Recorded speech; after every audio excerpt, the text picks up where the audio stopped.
My dear friends, ये आप देख रहे हैं गुलाब के फूलों का बगीचा। मैं यहाँ से क्रॉस कर रहा था तो रास्ते में देखा,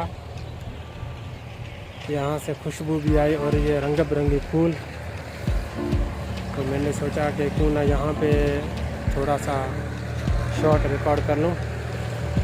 देखें जी, जितने खूबसूरत आपको ये फूल दिख रहे हैं उतनी ही ज़्यादा खुशबू भी है। ये आप देखें जी, वाह, बहुत सारे। और मैं आपको आगे भी दिखाता हूँ।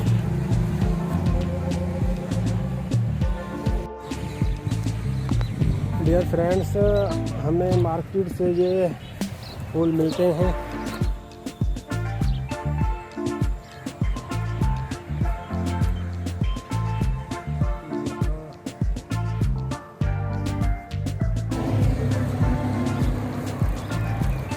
माय डियर फ्रेंड्स, तकरीबन मैं 2 दिन पहले गुलाब के फूल ले रहा था। 500 रुपये फी किलो के हिसाब से मिल रहे थे। वैसे यहाँ पे आप देखें तो बहुत सारे हैं, लेकिन मैं वीडियो भी बना सकता हूँ, दिखा सकता हूँ कि मेरी मिल्कियत नहीं है जो मैं यहाँ से एक भी फूल लेता।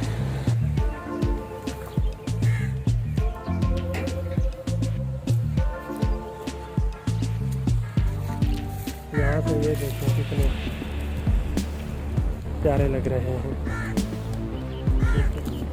गुलाब के फूलों का बगीचा है, आप मेरे पीछे देख रहे हैं।